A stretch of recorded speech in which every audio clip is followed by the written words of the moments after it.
देखो मेन बात क्या है कि जो हमारा चल रहा था कोरिलेशन, ये आपको ना पीडीएफ दिख रही होगी, वाइट पीडीएफ। इसमें मैं लिख रहा हूँ, देखो, कोरिलेशन। और हमारा क्या चल रहा था बताओ? रीग्रेशन। कोरिलेशन चल रहा था और रीग्रेशन चल रहा था। तो सभी बच्चे देखें कि जो कोरिलेशन है, उसका जो कोरिलेशन का जो कोफिशिएंट है वो क्या होगा बता दो? आर होगा। कोरिलेशन का कोफिशिएंट क्या होगा बता दो? आर होगा। और जो रीग्रेशन है, रीग्रेशन का कोफिशिएंट जो होगा वो होंगे दो। रीग्रेशन के कितने कोफिशिएंट होते हैं बताइए आप? दो होते हैं। कौन कौन सा होगा? एक तो होगा बी एक्स वाई और एक होगा बी वाई एक्स। दो होंगे ना, ये दोनों होंगे। तो आप सभी मुझे बताओ, एक तो जो आर है, क्या है? एक तो जो आर है और एक बी वाई एक्स है। दोनों में, इन तीनों में क्या रिलेशन है? तो आप यही बोलेंगे जो आर है वो अंडर रूट आता है। अंडर रूट आता है बी एक्स वाई और बी वाई एक्स, इन दोनों की मल्टीप्लाई करने पर आता है। ये बात आप एग्री करते हैं? ये कल हमने किया था ना, इन दोनों की मल्टीप्लाई करने पर ये आएगा।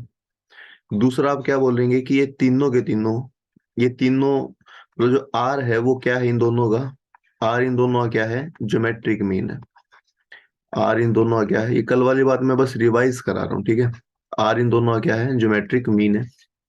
उसके बाद है ना, ये तीनों बताओ कैसी सीरीज बना रहे हैं? ये आर और बी वाई एक्स तीनों मिलकर कैसी सीरीज बना रहे हैं बता दो आप? जीपी सीरीज बना रहे हैं। कैसी सीरीज बना रहे हैं? जीपी। इन तीनों का साइन कैसा होगा? आप क्या बोलेंगे? सेम साइन होगा। क्या साइन होगा सभी बताइए? सेम साइन होगा। और लास्ट बात ये थी कि रीग्रेशन की जो लाइंस हैं, रीग्रेशन की जो लाइंस हैं वो कहाँ पर मीट करती हैं? वो मीट करती हैं कहाँ पर? मीन पर। Meet on mean. मीन पर मिलती है ना। तो ये बातें आप देख लो एक बार।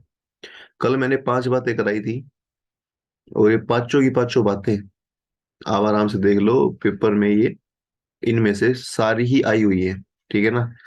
एक दो बात पेपर में अभी तक नहीं आई है, जैसे ये पहले वाली बात पे क्वेश्चन पेपर में बना हुआ है। जो फोर्थ है, फिफ्थ है, इन सब पे मैंने कल दिखाया भी था आपको, क्वेश्चन इन पर आते हैं। जो ये सेकंड और थर्ड है ना, इस पर थोड़े अभी का चांस है ज्यादा कि क्वेश्चन पूछेगा। पेपर में अभी तक इस पे क्वेश्चन नहीं आया। तो बात नंबर 2 जो है ना कि ये आर ज्योमेट्रिक मीन होता है उन दोनों का, और ये तीनों जीपी में होते हैं। इसको ध्यान से देखना क्योंकि इस बात के ऊपर पेपर में क्वेश्चन कम आए हैं, तो इसके ऊपर आने के चांस ज्यादा है, ठीक है। इसके ऊपर क्वेश्चन आने के चांस ज्यादा हैं। बताइए। चले फिर आगे। तो बेसिक बात तो इतनी ही थी जो आपको दिख रहा है। इसके ऊपर हमें अच्छा और रिवाइज कराओ कल वाला काम।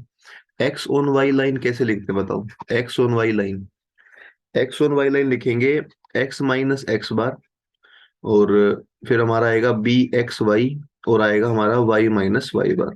ये आप मानते हैं यही होता है एक्स ऑन वाई? आप मुझे बताओ वाई ऑन एक्स लाइन कैसे लिखोगे? Y on x, y minus y bar, b y x, और क्या लिखोगे? X minus x bar. आप ये मानते हैं? यहाँ जो बी एक्स वाई है इसका फॉर्मूला क्या होगा बता दो? फॉर्मूला होगा हमारा r sigma x upon sigma y, ठीक है। और यहाँ पर बी वाई एक्स क्या होगा बता दो? वो होगा r sigma y upon sigma x. आप ये बात मानते हैं? सारा काम ये मैं कल का ही रिवाइज करा रहा हूँ, ठीक है। तो इसको आप देख लो आराम से। तो ये भी हम आराम से निकाल सकते हैं,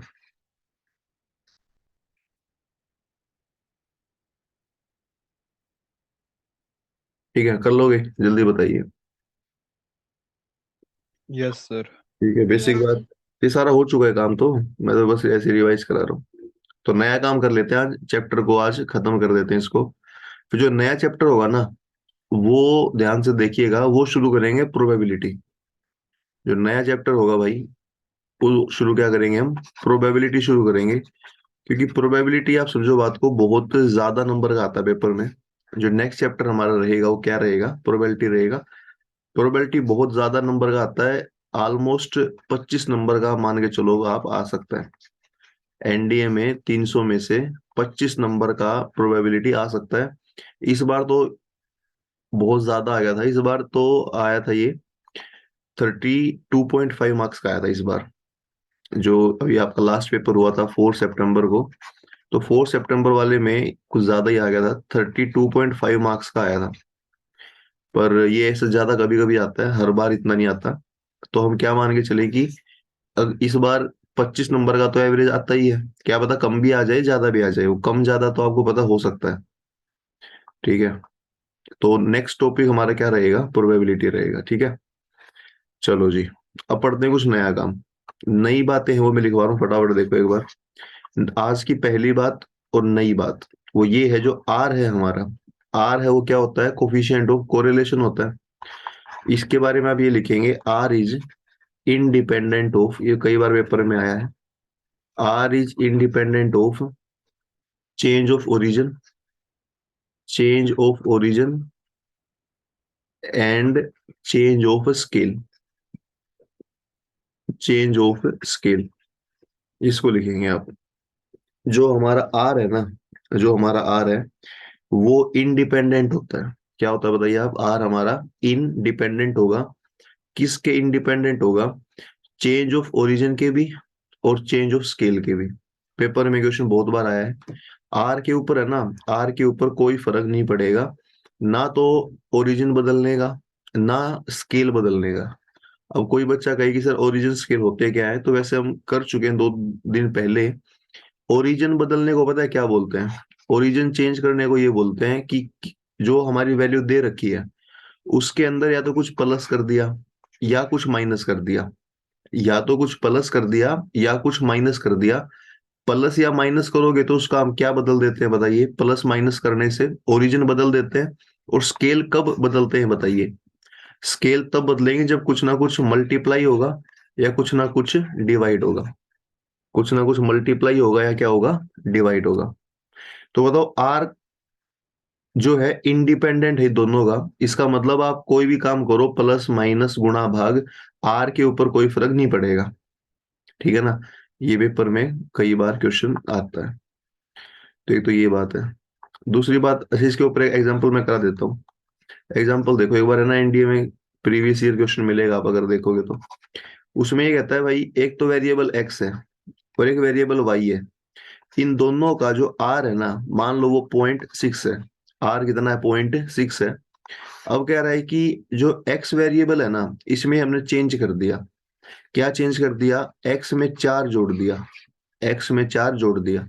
जो वाई वेरिएबल है ना, उसमें चेंज कर दिया, वाई को 6 से भाग कर दिया, वाई को 6 से भाग कर दिया। अब कह रहा है आर कितना होगा, अब कह रहा है आर कितना होगा। तो आपको वही बात देखनी है कि भाई आर के ऊपर कोई फर्क नहीं पड़ता, जैसे एक्स में 4 जोड़ा है तो ओरिजिन बदल दिया एक्स एक्स का, ओरिजिन बदलने का कोई असर नहीं होगा। वाई को अगर 6 से भाग किया है तो डिवाइड करने का भी कोई असर नहीं होता, ये आप ध्यान रखना। तो जो आर है हमारा वो क्या रहेगा, अभी भी सेम रहेगा। पहले अगर 0.6 था, अभी भी कितना रहेगा बता दो, 0.6 ही रहेगा, अभी भी क्या रहेगा, 0.6। तो ये बात आप लिख लेना कि जो आर है वो इंडिपेंडेंट है। दूसरी बात, दूसरी बात ये है कि जो हमारे ये होते हैं ना, बी एक्स वाई और बी वाई एक्स, ये दोनों कौन है, ये दोनों रिग्रेशन के कोफिशिएंट है। इन दोनों में क्या होता है कि ये दोनों है ना इंडिपेंडेंट होते हैं, ये भी क्या होते हैं, इंडिपेंडेंट, लेकिन किससे, independent of change of origin.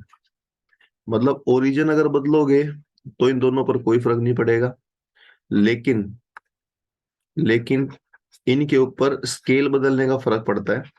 लेकिन क्या लिखोगे आप, dependent on, dependent on change of scale.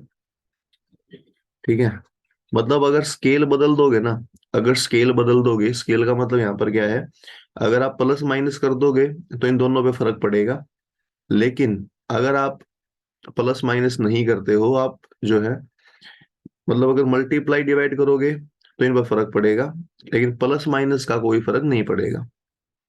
ठीक है, प्लस माइनस का कोई फर्क नहीं पड़ेगा। तो ये आज की पहली और काम की बात है। ठीक है, तो इसको आराम से नोट कर लो कि जो आर है उसमें क्या क्या चेंज आते हैं, और जो बी एक्स वाई और बी वाई एक्स है, उसमें क्या क्या चेंज आते हैं, ये बात आप आराम से नोट कर लीजिए। ठीक है, आराम से नोट इसको कर लो आप सभी।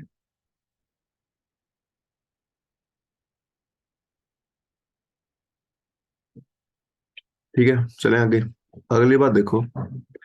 अब है ना, आपको देखो थोड़ा बहुत है ना स्ट्रेट लाइन के बारे में मालूम होना चाहिए, थोड़ा बहुत स्ट्रेट लाइन के बारे में मालूम होना चाहिए। जैसे कि स्ट्रेट लाइन के बारे में क्या मालूम होना चाहिए आपको, देखो स्ट्रेट लाइन के बारे में ये मालूम होना चाहिए आपको कि जैसे y इज इक्वल टू, मान लो मैं अच्छा कोई लाइन दे रहा हूँ, जैसे मान लो ए एक्स है, बी वाई है, प्लस सी है, ये मान लो कोई भी लाइन है। इस लाइन का सभी बच्चे मुझे बताएंगे, जो लाइन आपको दिख रही है ए एक्स बी वाई प्लस सी बराबर 0, इसका स्लोप क्या होगा, इस लाइन का स्लोप क्या होगा बताइए। ये 11th क्लास की बात है। इस लाइन का स्लोप जो है वो क्या रहेगा, तो आपने ध्यान ही देना है। जो जब भी हम स्लोप निकालते हैं, ऐसे लाइन हमें गिवन है, जब हम स्लोप निकालते हैं तो एक तो लेना माइनस, क्या लेना माइनस, जो हमारा x है, x का कोफिशिएंट यहाँ पर क्या है, a है, तो ऊपर a आएगा, और नीचे जो y है ना, y का कोफिशिएंट आएगा यानी कि b आएगा। तो किसी लाइन का स्लोप निकालना हमारे लिए बड़ा आसान है। हम कैसे निकालेंगे, पहले माइनस लगाएंगे, फिर जो x का कोफिशिएंट है वो और y का कोफिशिएंट है वो, दोनों को डिवाइड कर देंगे, हमारा स्लोप आ जाएगा। पहली बात तो ये। ठीक है, अच्छा जी। अगर दो स्लोप अगर आपस में पैरेलल हो, टू स्लोप्स आर पैरेलल, अगर दो स्लोप पैरेलल होंगे, पैरेलल का मतलब ये है कि दो स्लोप आपस में क्या होंगे, इक्वल होंगे। मतलब अगर दो स्लोप आपस में पैरेलल की बजाय क्या होंगे, इक्वल होंगे, या लाइंस इक्वल पैरेलल होंगी, तो स्लोप्स क्या हो जाएंगे, हमारे इक्वल हो जाएंगे। मैं लिख रहा हूँ कि टू लाइंस आर पैरेलल, अगर दो लाइन क्या होंगे पैरेलल, तो उनके स्लोप्स कैसे हो जाएंगे। देखो मान लो एक लाइन ये है, एक लाइन ये है, इसका स्लोप m1 है, इसका स्लोप m2 है, दो लाइंस पैरेलल है आपस में, तो इनका जो स्लोप है ना m1 m2, वो क्या हो जाएंगे, एक दूसरे के बराबर हो जाएंगे। m1 m2 एक दूसरे के क्या हो जाएंगे, बराबर। लेकिन अगर दो लाइंस परपेंडिकुलर है, two lines are perpendicular, perpendicular अगर है, एक लाइन ऐसे है, इसका m1 है, एक लाइन इसके परपेंडिकुलर है, इसका m2 है, तो अभी क्या होगा कि m1 m2 का जो मल्टीप्लाई है वो -1 आएगा। ये 11th क्लास की बेसिक बातें मैं करा रहा हूँ, यहाँ पर काम आएगी। ठीक है, पैरेलल है लाइन तो स्लोप बराबर है, स्लोप क्या है, बराबर है। अगर लाइन परपेंडिकुलर है तो उनका जो स्लोप का प्रोडक्ट है m1 m2, वो -1 होगा। m1 m2 क्या होगा बताइए, -1 हो जाएगा। m1 m2 क्या हो जाएगा, -1। ठीक है, तो आराम से बात देख लेना। परपेंडिकुलर में स्लोप की मल्टीप्लाई क्या रहती है बता दो, -1 रहती है। स्लोप निकलेगा कैसे, स्लोप निकलेगा -a/b से। लाइंस पैरेलल है, स्लोप बराबर है। लाइंस परपेंडिकुलर है, स्लोप की मल्टीप्लाई -1 के बराबर है। स्लोप की मल्टीप्लाई क्या हो जाएगी, -1 हो जाएगी। ठीक है,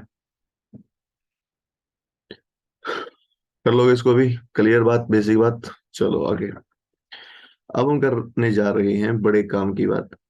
मान लो आपको मैंने कोई लाइन दी, जैसे कि 2x, मान लो मैंने लाइन क्या दी है,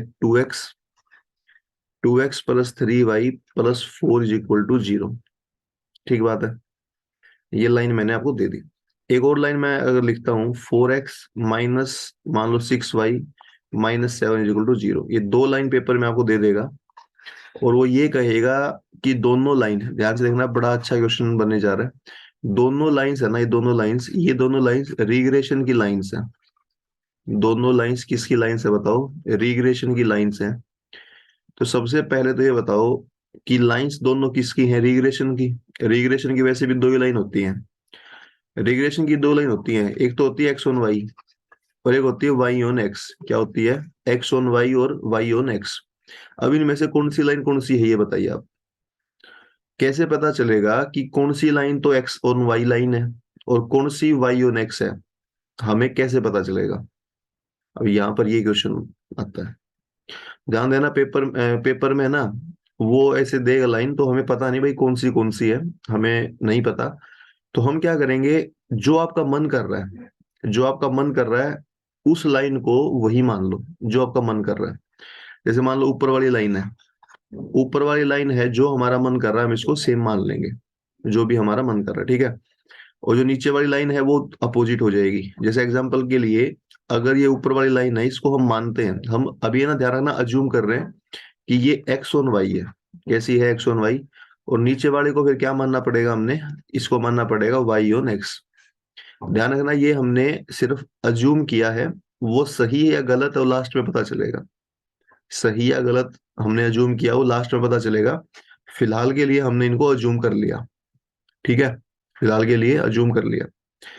अब आप बहुत काम की बात देखेंगे, दोनों लाइन का मुझे स्लोप बताओ क्या होगा। क्या दोनों लाइंस का स्लोप आप देख के बता सकते हैं? अभी मैंने बताया था -a/b होता है ना, माइनस में एक्स का कोफिशिएंट अपॉन वाई का कोफिशिएंट। तो पहले वाले का स्लोप होगा -2/3, और दूसरे वाले का स्लोप होगा माइनस में 4/-6, यानी कि +2/3। ठीक है, दोनों लाइंस का आपने क्या बता दिया, बताइए आप, स्लोप बता दिया। ठीक है, दोनों लाइन का आपने क्या बता दिया, स्लोप बता दिया है। इसको भी आप प्लस का ही कर लो, जो ये नीचे है ना, इसको +6y कर लो आप। प्लस करोगे तो यहाँ पर क्या आ जाएगा हमारा, प्लस करोगे तो माइनस का 4/6 माइनस का 2/3, ये तो सेम ही हो जाएगा ना। हल्का चेंज कर लो इसमें ना, 7 कर लो आप 6 की जगह। क्या कर लो, 6 की जगह 7 कर लो। अब बताओ क्या रहेगा हमारा, ये आ जाएगा -4/7, और -4/7 हमारा आंसर है। ठीक है, तो ये बताओ, लाइन देख कर स्लोप तो बता दोगे भाई, लाइन देख कर स्लोप तो बता ही दोगे। तो ऊपर वाले का स्लोप -2/3 आया, नीचे वाले का स्लोप -4/7 आया। और ये ध्यान रहे कि जो लाइन है वो हमने अपनी तरफ से माननी है। बात क्लियर है?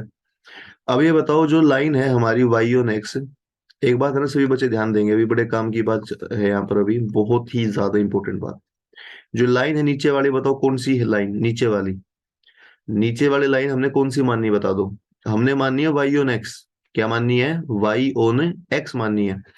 एक बात सभी बच्चे नोट कर लेना, जो वाई ऑन एक्स लाइन होती है उसका जो स्लोप होता है, बड़े काम की बात है, वाई ऑन एक्स लाइन का स्लोप पता है क्या होता है? स्लोप होता है b/x। क्या स्लोप होता है बताइए आप, b/x होता है। और b/x तो जाना पहचाना हमारे लिए। क्या है b/x? b/x हमारा रिग्रेशन का कोफिशिएंट है। तो बताओ वाई और नेक्स्ट लाइन का स्लोप क्या होता है बता दो, b/x होता है, बात रट लेना। और जो हमारी x ऑन y लाइन है, x ऑन y लाइन है, उसका स्लोप बताओ क्या होगा। चलो देखते हैं कौन बच्चा बताएगा। x ऑन y लाइन का स्लोप बताओ क्या होगा। BXY BXY। तो दिव्यांशु ने बताया और राहुल ने बताया।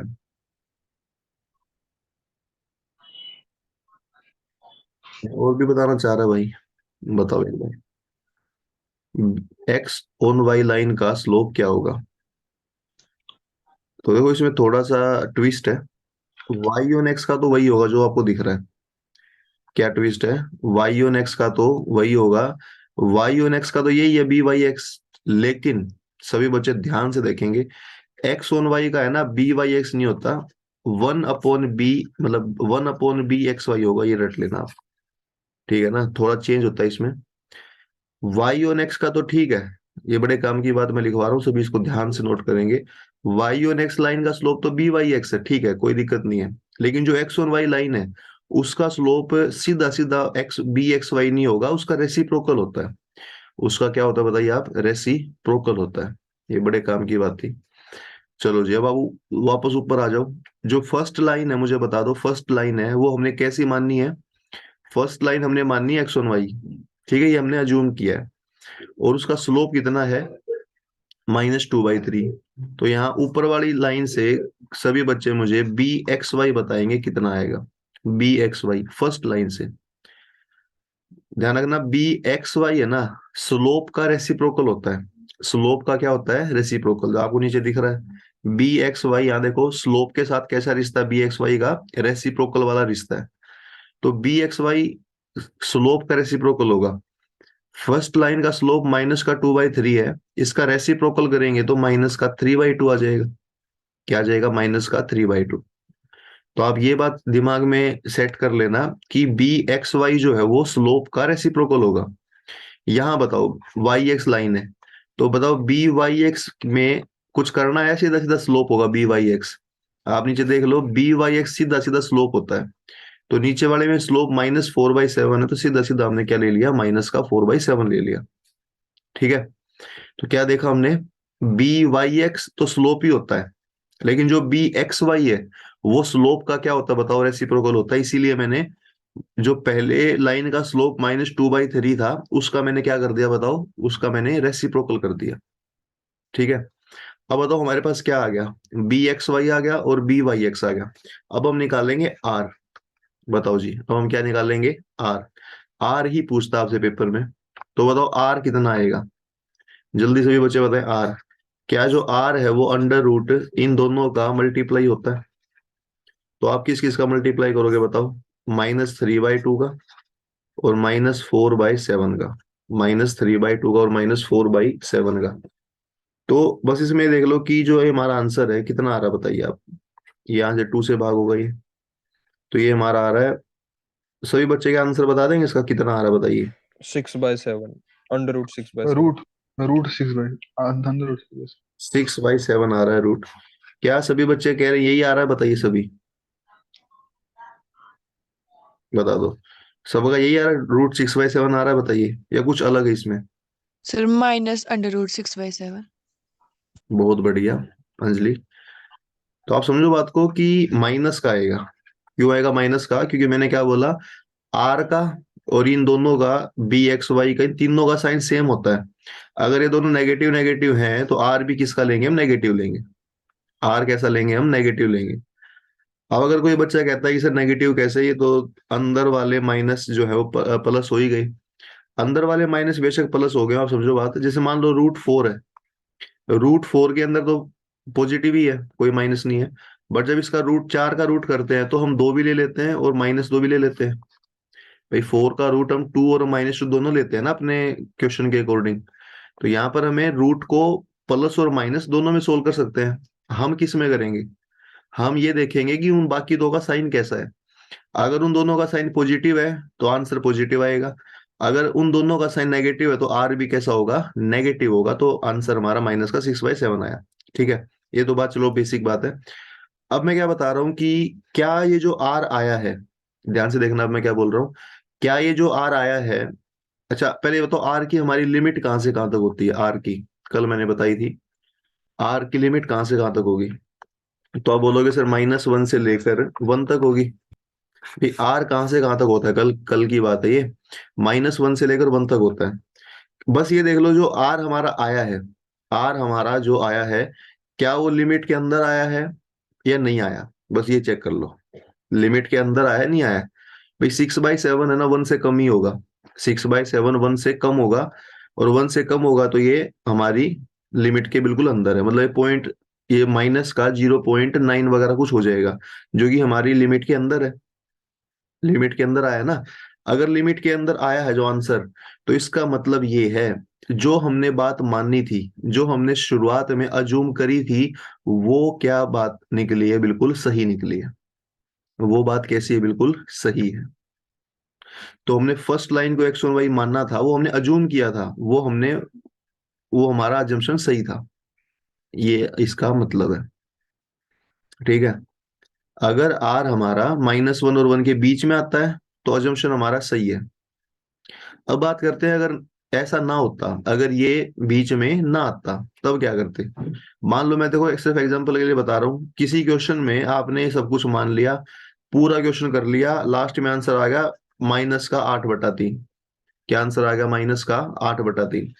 अब जो 8/3 है वो तो हमारी लिमिट के बाहर आ गया। देखो, मान लो क्या आ जाएगा? -8/3 आ गया। सपोज करो आपने पूरी मेहनत करी, अजम्पशन वगैरह मानने, आंसर आएगा -8/3 किसी और क्वेश्चन में। तो -8/3 तो हमारी लिमिट के कैसे हो जाएगा बताओ? लिमिट से बाहर आ गया ना। इसका मतलब क्या हुआ? हमारी अजम्पशन कैसी थी बता दो? हमारी अजम्पशन गलत थी। इसका मतलब यही है, हमारी अजम्पशन कैसी थी बताओ? गलत थी। तो इसका करेक्ट आंसर क्या होगा? इसका करेक्ट आंसर क्या होगा?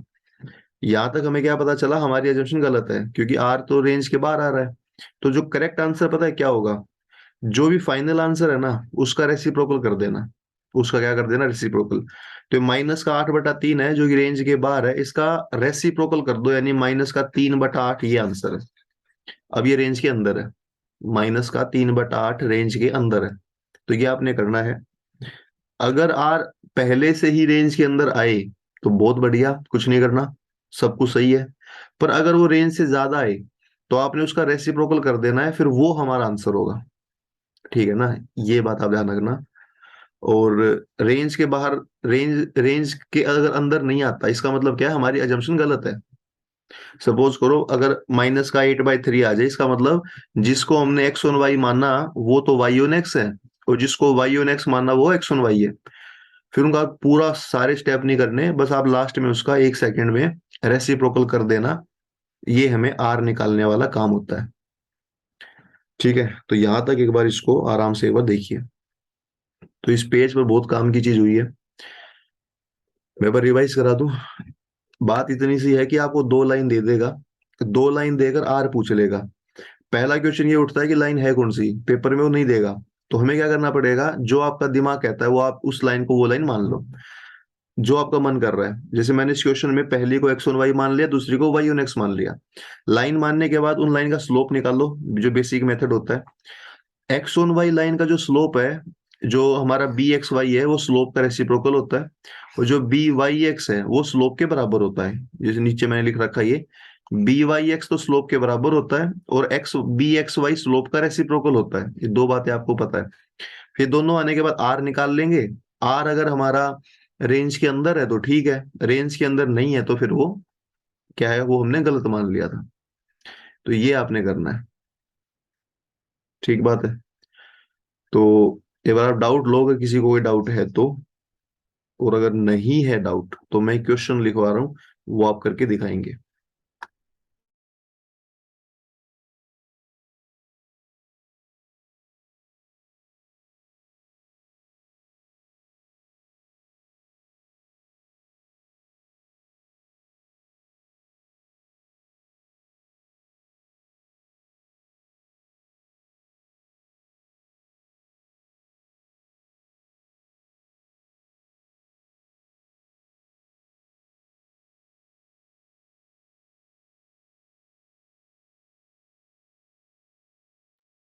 ठीक है, तो किसी को कोई डाउट नहीं है तो मैं क्वेश्चन लिख रहा हूँ, आप सभी उसका आंसर बताओ। और एक बात ये मुझे बता दो कि जो रिग्रेशन की लाइंस होती हैं दो, रिग्रेशन की जो 2 लाइंस हैं वो आपस में देखो। एक लाइन तो आपको क्या दिख रही है ऊपर?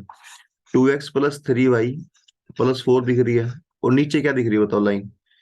नीचे लाइन हमें दिख रही है कि 4x, क्या दिख रही है? 4x + 7y - 7। आप ये बता दो, अगर इन लाइन को सोल्व करके, अगर इन लाइंस को सोल्व करके हम अगर एक्स वाई की वैल्यू निकाल लेते तो वो क्या आता, बता दो आप सभी। Sir mean. हाँ, दोनों लाइन को सोल्व करके अगर हम एक्स वाई की वैल्यू निकालते तो वो एक्स बार और वाई बार आ जाते, यानी कि मीन आ जाता।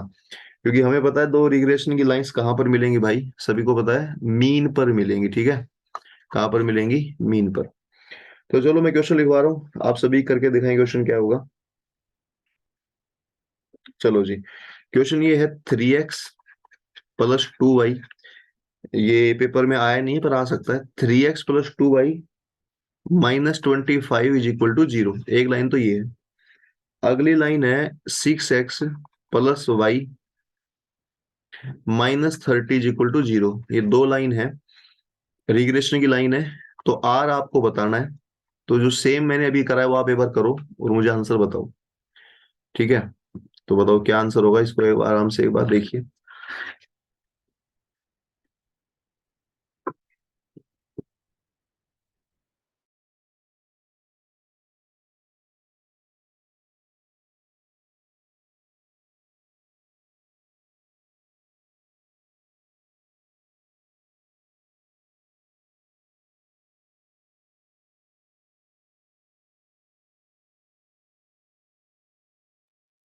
Sir, r is equals to -1/2.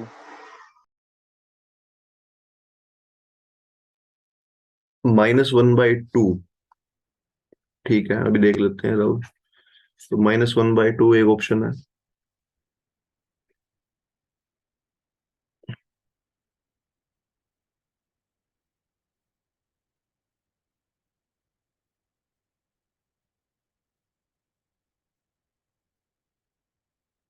ठीक है,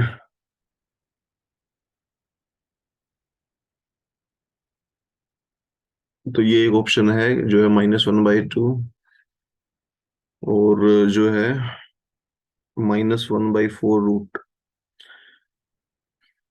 ठीक है, देखो, तो इसमें आपने करना वही है कि जो लाइन आपको दे रखी है भाई, उन लाइन को जो आपका मन कर रहा हो मान लो। ठीक है, जो आपका मन कर रहा है मैं बता दूं, इसको मान लो, अगर मैं x और y मान लेता हूँ, इसको मैं y और x मान लेता हूँ, ये मैंने बस अपनी तरफ से मानना है। ठीक है, तो पहली जो लाइन है उसका जो स्लोप अगर आप देखोगे तो वो होगा -3/2। दूसरी लाइन का जो स्लोप है वो होगा -6। अब जो दूसरी लाइन है वो हमने क्योंकि y और x मानना है, तो y और x का स्लोप तो सेम b/x होगा। और यहाँ पर जो है ना ऊपर वाली लाइन में bxy हमारा स्लोप का रेसिप्रोकल होता है, तो -2/3 आप कहोगे। तो अब r अगर आप निकालने चलोगे तो अंडर रूट में इनकी मल्टीप्लाई आ जाएगी। इनकी मल्टीप्लाई आ जाएगी ना, तो कितना आएगा भैया, -6 और -2/3 कर लोगे। तो ये आएगा हमारे यहाँ से, अगर आप कट करोगे तीनों को इसको साथ, तो ये आ जाएगा हमारा -4। ठीक है, तो कितना आ जाएगा हमारा, -2 आ जाएगा। -2 आ गया। अब हमें पता है -2 तो -1 और 1 से बाहर की बात है। -2 आ गया ना, -2 मतलब गलत है ये। तो गलत है, इसका रेसिप्रोकल करना आपने, वो आंसर है, तो -1/2 हमारा आंसर होगा। आंसर क्या होगा, -1/2 होगा।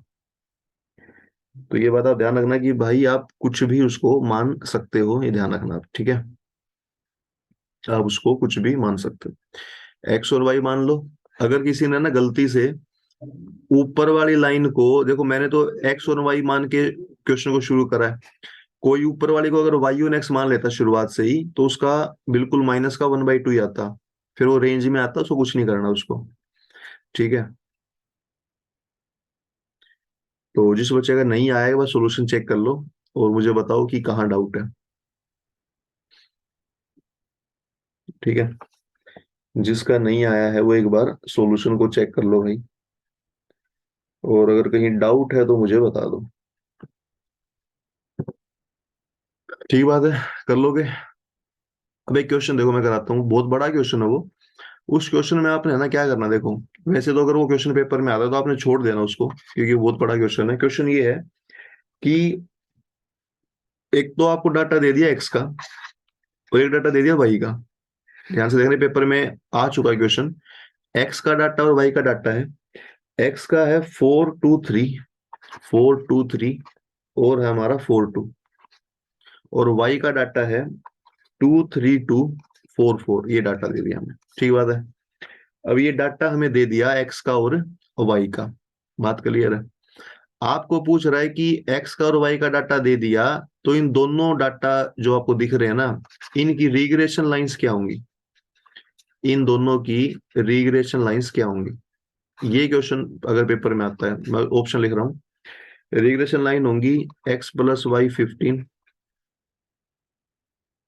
y+4x 15, ये लाइंस होंगी। आपको दो रिग्रेशन की लाइन बतानी है।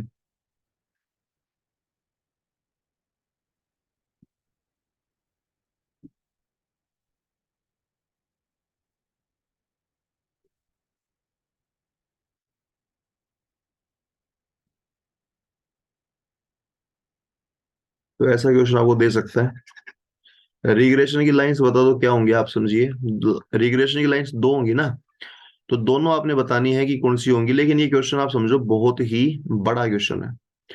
ये क्वेश्चन अगर पेपर में, देखो मैं क्या बता रहा हूँ, रिग्रेशन लाइन का जो क्वेश्चन आएगा वो 99% चांस कैसे है, सिंपल सा आएगा। सिंपल मतलब सारी वैल्यू वगैरह दे देगा, टेबल पे नहीं आएगा। रिग्रेशन लाइन का क्वेश्चन टेबल पर आने के चांस बहुत रेयर है। पर अगर मान लो आ जाता है, जैसे क्वेश्चन आपको दिख रहा है, अगर टेबल पे आ जाता है, तो पहला तो आपने ये करना है, इसका एक जुगाड़ मैं बता रहा हूँ आपको। अगर वो जुगाड़ लगता है तो बहुत बढ़िया, अगर नहीं लगेगा तो फिर हम इसको छोड़ देंगे, क्योंकि इसको करने में पूरे हमारी 5 मिनट खराब होने वाली है। ठीक है, टेबल वगैरह बनाने में बहुत टाइम लगता है, तो हम इसका जुगाड़ क्या लगाएं फिर? तो आप ये बताओ, एक्स की वैल्यू क्या क्या दे रखी है बताओ, 4 2 3 4 2। आप यहाँ से है ना एक्स का मीन निकाल लो, एक्स का क्या निकाल लो, मीन। तो मीन आई थिंक हर बच्चा जानता है कि एक्स की वैल्यू को जोड़ेंगे और टोटल नंबर से भाग करेंगे। तो एक्स की वैल्यू को जोड़ लो आप, 4 2 3 4 2 कितना हो जाएगा बता दो? 15 हो जाएगा। 15 को टोटल नंबर हमारा, टोटल टर्म्स 5 है, तो 5 से भाग करोगे तो 3 आएगा, तो एक्स बार हमारा 3 आ गया। इसी प्रकार वाई बार निकाल लो आप। इसी प्रकार वाई बार निकाल लो, तो वही 15 है, वही 15/5 3 आ जाएगा। तो एक्स बार वाई बार हमारा कितना आ गया, 3 आ गया। अब यहां से हमें ये पता है, एक बात हमें पता है कि जो रिग्रेशन की लाइंस हैं, रिग्रेशन की लाइंस जो है वो हमेशा एक्स बार वाई बार को सेटिस्फाई करेंगी, हमेशा एक्स बार वाई बार को क्या करेंगी, सेटिस्फाई करेंगी। तो हम अब बस ये करके देख लेंगे भाई, ऑप्शन को सेटिस्फाई करके देखते हैं। ऑप्शन को सेटिस्फाई करेंगे, ऑप्शन के अंदर एक्स की जगह 3 वाई की जगह 3 रख के देख लेंगे भाई, जोन सा ऑप्शन सेटिस्फाई कर रहा है वो हमारा आंसर है। अब पहला ऑप्शन देखो आप, एक्स प्लस वाई 15 है, एक्स और वाई हमें 3 रखना है। अब 3 रखोगे तो नहीं बात बनेगी, तो ये गलत है। ऐसे जो सी ऑप्शन है उसमें भी एक्स प्लस वाई 15, ये भी गलत है। तो आंसर हमारा बी बच गया, लेकिन बी सेटिस्फाई होना चाहिए। तो बी को सेटिस्फाई करोगे, एक्स को 3 वाई को 3 रख के, तो ये भी सेटिस्फाई हो रहा है और ये भी हो रहा है, तो ये हमारा आंसर है। बी हमारा क्या हो जाएगा, आंसर हो जाएगा। तो ऐसे हमें इसको करना पड़ेगा। ठीक है, तो ये बात है, इसको करने का मेथड हमारा ये रहता है। तो इसको आप आराम से देख लो एक बार कि आपने क्या करना है। अगर सेटिस्फाई मान लो दो ऑप्शन को करता है, फिर आप इसको रहने देना, क्योंकि बहुत ये टाइम कंज्यूमिंग क्वेश्चन बन जाता है। पर पेपर में आने के चांस इसके क्या है, ऑब्वियसली बहुत कम चांस है, बट अगर आता है तो आपने ऑप्शन रख के करना है। ठीक है ना, पेपर में अगर आता है तो देखो, पेपर वाला अगर आपका टाइम खराब कराना चाहता है तो ऑप्शन ऐसे देगा जिसमें सारे सेटिस्फाई करें, फिर तो आप टाइम खराब करोगे ही क्यों, बाकी क्वेश्चन करोगे। लेकिन अगर वो ये चाहता है भाई बच्चे को थोड़ी बहुत अंडरस्टैंडिंग हो कि एक्स बार वाई बार सेटिस्फाई करेंगे, तो वो एक ऑप्शन दे देगा, जैसे इस क्वेश्चन में दिख रहा है आपको, एक ऑप्शन सेटिस्फाई करेगा बाकी नहीं करेंगे। तो फिर आप उस तरीके से कर लेना इसको। ठीक है, तो ये बात भी हमने चर्चा इसके ऊपर कर ली। चलो जी, बड़े काम की बात करते हैं अगले पेज पे। बड़े काम की बात ये है, जो हमारी दो रिग्रेशन की लाइंस हैं उनके बीच में एंगल कर लेते हैं, angle between two regression lines. देखो, रिग्रेशन की लाइंस हैं, वो है तो लाइन ही, और लाइन है तो उनके बीच में एंगल बनेगा, लाइन है तो उनके बीच में क्या बनेगा, एंगल बनेगा। क्या एंगल बनेगा उस पे बात अभी करते हैं, देखो क्या एंगल बनता है उस पे बात अभी कर लेंगे।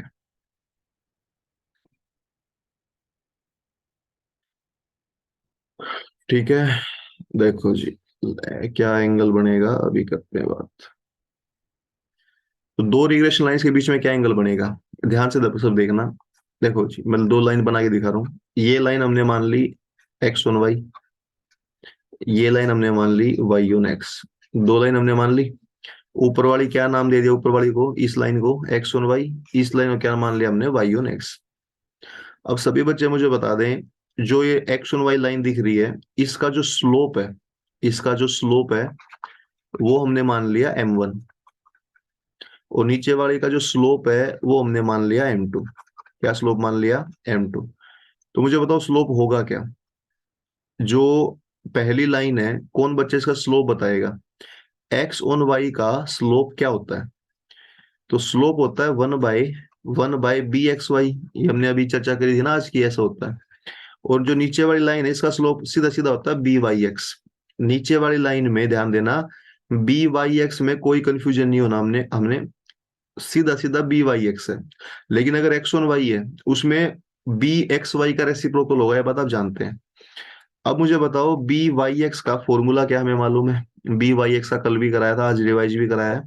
वो होगा r sigma y upon sigma x, और इसका फॉर्मूला होगा r sigma x upon sigma y। ये बात आप मानते हैं? दोनों के मैंने क्या लिख दिए बताओ, फॉर्मूले लिख दिए। ये हमारा m1 आ गया पहला स्लोप, और ये हमारा m2 आ गया। ये सारी बात आई होप आपको मालूम होगी। ठीक है, अब बस ये बता दो, जब दो स्लोप होते हैं M1 M2, तो बीच में जो एंगल दिख रहा है आपको थीटा कैसे आता है? टेन थीटा का फॉर्मूला सबको मालूम, आई थिंक 11th क्लास में पढ़ा है। M1 में से M2 माइनस करना है और 1 प्लस M1 M2 का मल्टीप्लाई करना है और मोड लगाना है, तो इससे हमारा उनके बीच में एंगल आ जाएगा। तो यहाँ से अगर आप टेन थीटा निकालोगे ना, टेन थीटा पूरा M1 M2 सोल्व करके जो भी मेथड लगाओगे, तो जो आंसर आएगा वो आप याद कर लो, 1 माइनस आर का स्क्वायर अपॉन में r, sigma x sigma y, और अपॉन में सिग्मा एक्स का स्क्वायर प्लस सिग्मा वाई का स्क्वायर। ये आप है ना आंसर एक बार याद कर लो, ये आंसर आता है। ठीक है, तो सभी बच्चे क्या है, आंसर याद कर लेंगे। रिग्रेशन लाइंस का जो आंसर है वो क्या, उनमें एंगल कितना आता है। तो दो रिग्रेशन लाइंस के अंदर एंगल पेपर में खूब पूछ सकता है, अब तक पूछा नहीं गया, तो पूरे पूरे चांस है कि आपसे पूछ सकता है।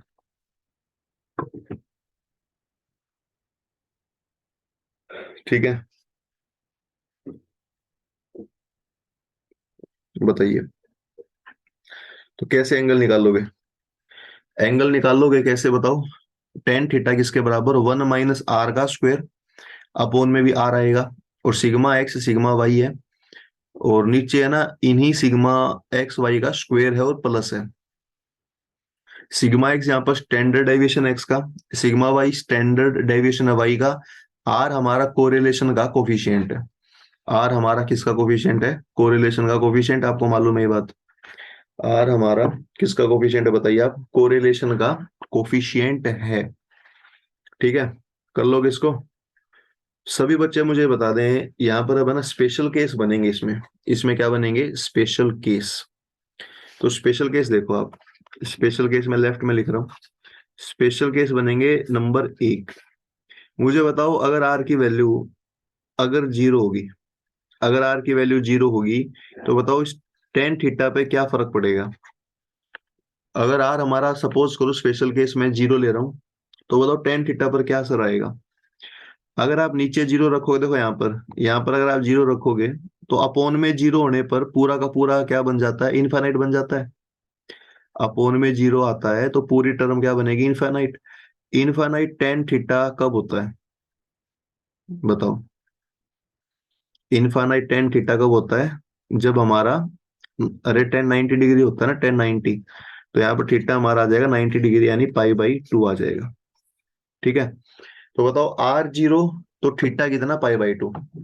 आर अगर जीरो है तो थीटा कितना है बताइए? पाई/2 है। तो यहाँ से क्या समझे आप सभी बताओ? आप मुझे बताओ पहले, आर जीरो का मतलब क्या है? आर जीरो का मतलब ये है, कोरिलेशन कोफिशिएंट जीरो का मतलब ये है कि दो वेरिएबल्स में कोई रिलेशन नहीं है, दो वेरिएबल आपस में इंडिपेंडेंट है। कल भी हमने किया था ना, दो वेरिएबल अगर इंडिपेंडेंट होंगे, एक दूसरे पर डिपेंड नहीं कर रहे, तो उनमें आर जीरो होगा।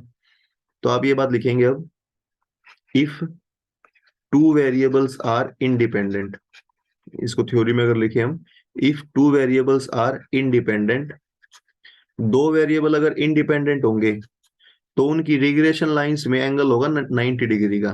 Then regression lines are, then there regression lines are perpendicular.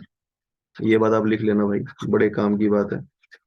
जब दो वेरिएबल है ना इंडिपेंडेंट होंगे, जब दो वेरिएबल इंडिपेंडेंट होंगे, तो उनकी जो रिग्रेशन लाइंस है वो परपेंडिकुलर होंगी। दो वेरिएबल जब इंडिपेंडेंट होंगे, मतलब जब आर जीरो होगा तो थीटा 90 होगा। Regression lines are perpendicular. Special case number 2 में ऊपर लिख रहा हूँ सबसे टॉप पे। मुझे बताओ, आर अगर मैं +-1 ले लेता हूं तो क्या होगा? आर अगर मैं +-1 ले लेता हूं, ये भी स्पेशल केस में आएगा। जैसे आर मैंने जीरो लिया तो स्पेशल केस बन गया, अगर मैं +-1 ले रहा हूं अभी भी स्पेशल केस बनेगा। तो वो स्पेशल केस क्या बनेगा बताइए?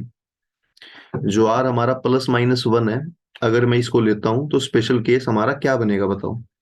+-1 के अंदर क्या स्पेशल केस बनेगा? आप यहाँ एक बार यहाँ देखो, 1 माइनस आर का स्क्वायर है। आर का स्क्वायर मतलब जब आर को प्लस माइनस लोगे 1, तो 1 का स्क्वायर 1 ही होगा, तो 1 में से 1 माइनस हो जाएगा। 1 में से 1 माइनस होगा तो क्या बनेगा बताओ न्यूमरेटर? भाई 1 - 1 क्या होगा, 0 होगा। तो 0 अगर न्यूमरेटर में है तो पूरे को क्या बना देगा, पूरे को क्या बना देगा, 0।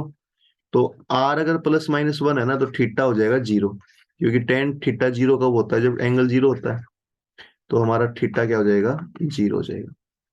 गाना गाना R +-1 है तो थीटा कितना होगा, 0। अब इसको नोट आप कैसे करेंगे, +-1 अब कौन बच्चा बताएगा कब होता है। जैसे R 0 तो तब होता है जब इंडिपेंडेंट हो। R +-1 कब होगा मुझे बताओ।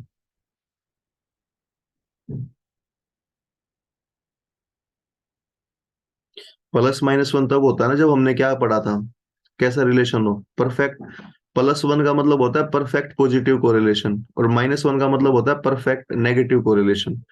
ठीक है, मतलब जब है ना परफेक्ट कोरिलेशन होगा, क्या होगा, परफेक्ट पॉजिटिव या नेगेटिव।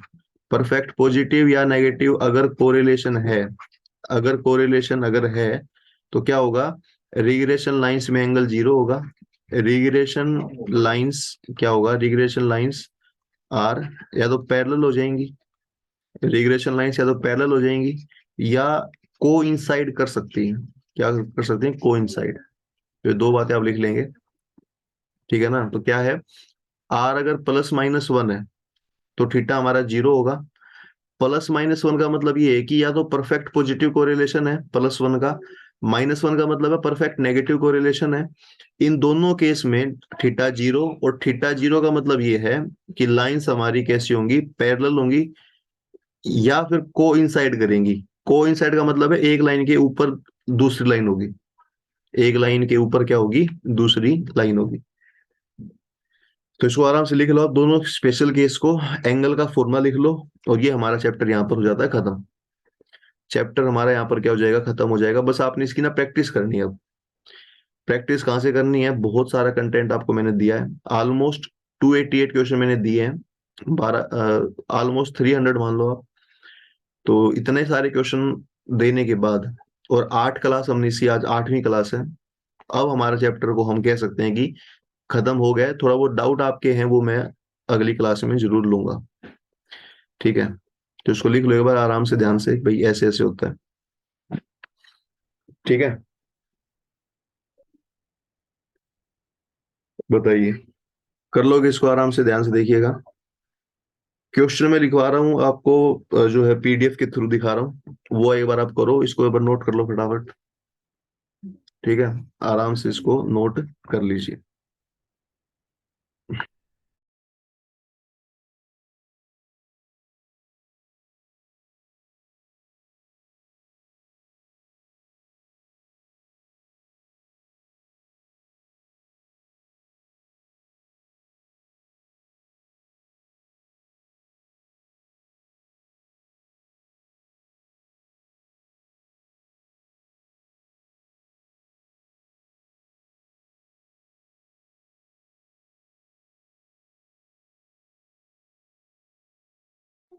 चलो भाई, मैं ना पीडीएफ में क्वेश्चन दिखा रहा हूँ, फटाफट आप सभी उसको सोल्व करने का प्रयास करेंगे। तो एक पीडीएफ में दिखा रहा हूँ, फटाफट उसको एक बार करने का प्रयास करेंगे, ठीक है। देखो, तो ये पीडीएफ है, और ये पीडीएफ आपको दिख रही होगी दूसरे वाली। और पीडीएफ में ध्यान देना कि ये पीडीएफ मैं ग्रुप में भेज चुका हूँ पहले ही, ये पीडीएफ मैं ग्रुप में भेज चुका हूँ। तो ये सेम पीडीएफ है, ठीक है ना, ये सेम पीडीएफ है जो ग्रुप में है।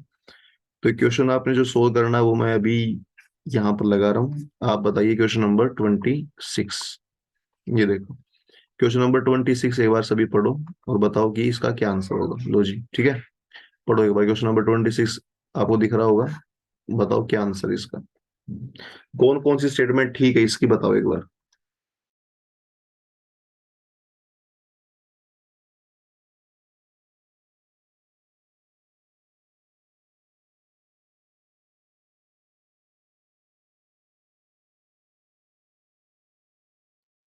बोलो भाई, आराम से पढ़ो इसको, और आंसर देने का प्रयास करें आप कि क्या आंसर होगा इसका।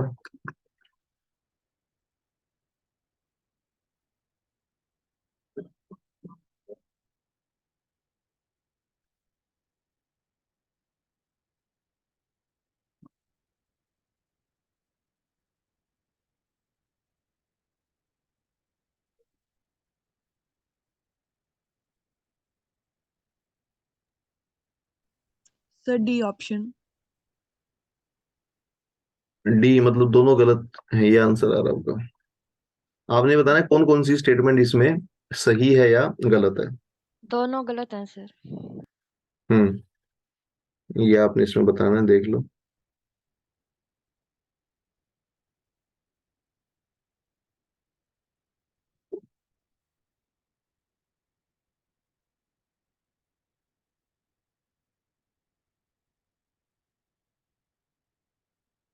देखो, तो आपने इसमें ये करना है कि दोनों इसमें आप कह रहे हैं कि गलत है। आप ये देखो ना, आर अगर हमारा जीरो होगा तो क्या होता है, अभी लिखवाया था, आर अगर जीरो होगा हमारा तो थीटा 90 होगा, यानी परपेंडिकुलर होगा। इसने आर जीरो के केस में लिख दिया पैरेलल। अब ये गलत है, आर जीरो में परपेंडिकुलर होना चाहिए, तो बात ये गलत है। अगली बात में कह रहा है कि अगर आर वन होगा तो जो लाइंस है वो परपेंडिकुलर होंगी, ये बात भी क्या है, गलत है। वन के ऊपर तो थीटा जीरो होता है हमारा, तो या तो पैरेलल होंगी या कोइंसाइड करेंगी ना, पैरेलल या कोइंसाइड, तो ये बात भी गलत है। तो दोनों बातें यहाँ पर देखने पर क्या मिली, हमें गलत मिली हैं, तो इसको हम कर लेंगे यहाँ से, ठीक है। तो ऐसे क्वेश्चन पेपर में आते हैं सेम जो इस तरह के, तो आप उनको अगर पेपर में आए तो कर लेंगे, अगर पेपर में आए तो उनको आप कर लेंगे, ठीक है। चलो जी, क्वेश्चन ये करके दिखा दो आप। क्वेश्चन नंबर 37 पढ़ो एक बार आप। ये देखो 37 क्वेश्चन है। 37 में आपको बहुत कुछ डाटा दिया गया है, और इस डाटा को जो दिख रहा है आपको, आपने रिग्रेशन इक्वेशन जो इसकी वो बनानी है।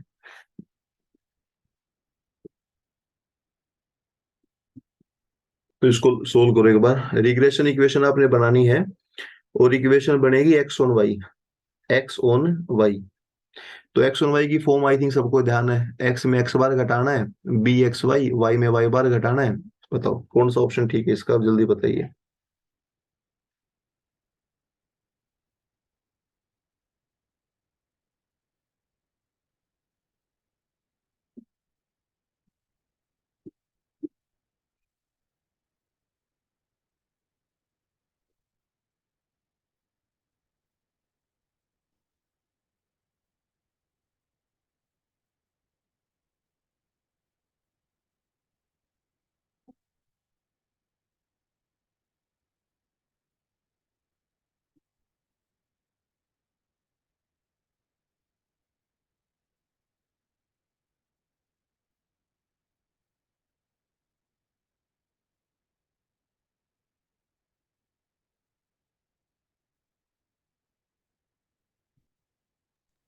Sir, A option. A option तो नहीं है। किसका आंसर है, अंजलि का आंसर है? Yes, sir. ए नहीं है, हल्की सी मिस्टेक मिलेगी ए में।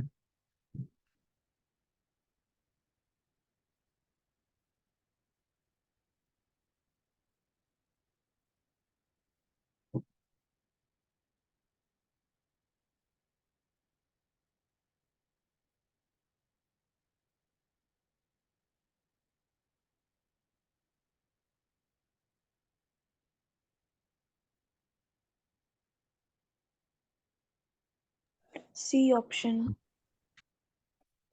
सी हो सकता है बिल्कुल।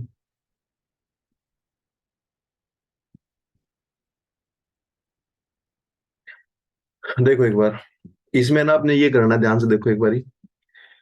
इसमें देखो बड़ा आसान क्वेश्चन है, एक्स बार दे दिया, वाई बार दे दिया, सब कुछ इसने दे दिया क्वेश्चन में। हमें बस एक्स ऑन वाई लाइन लिखनी है। एक्स ऑन वाई लाइन है ना, हर बच्चा बच्चा लिख देगा क्या, कि एक्स माइनस एक्स बार, और बी एक्स वाई, और वाई माइनस वाई बार, ये आप लिख सकते हो। तो यहाँ से सबसे पहले मुझे बताइए कि जो है ना, बी एक्स वाई कैसे निकालेंगे। मैं ऊपर लिख रहा हूँ, बी एक्स वाई आएगा, फॉर्मूला होता है r sigma x by sigma y. तो आर हमारा कितना है, आर 0.8 है, सिग्मा एक्स हमारा 3 है, सिग्मा वाई हमारा 12 है, तो ये 0.2 आ जाएगा, बी एक्स वाई 0.2 आ जाएगा। तो एक्स में से 10 घटाना आपने, और ये 0.2 है, वाई में से 90 घटाना आपने, तो एक्स माइनस 10, 0.2 वाई और आप देखोगे तो माइनस के 18, तो x की जो वैल्यू है 0.2y और माइनस के 8 ये आ जाएगा। x की वैल्यू क्या आ जाएगी, 0.2y, 0.2y माइनस का 8। ठीक है, तो ये आपने करना है।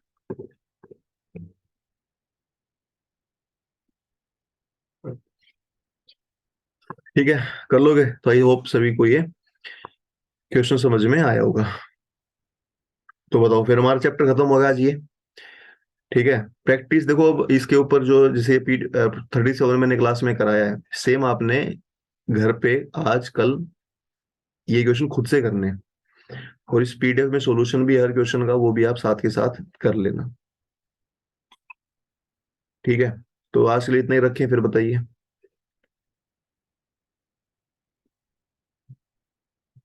आज के लिए इतना ही रखते हैं, बाकी हम नेक्स्ट क्लास में मिलते हैं।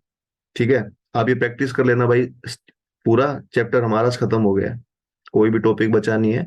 कुछ अगर एक दो पॉइंट बच गया तो मैं डाउट आप जब लोगे ना तो उसमें करा दूंगा। चलो फिर कल मिलते हैं अगली क्लास में, तब तक के लिए अपना ध्यान रखो सभी। Have a nice day, bye, जय हिंद। जय हिंद सर।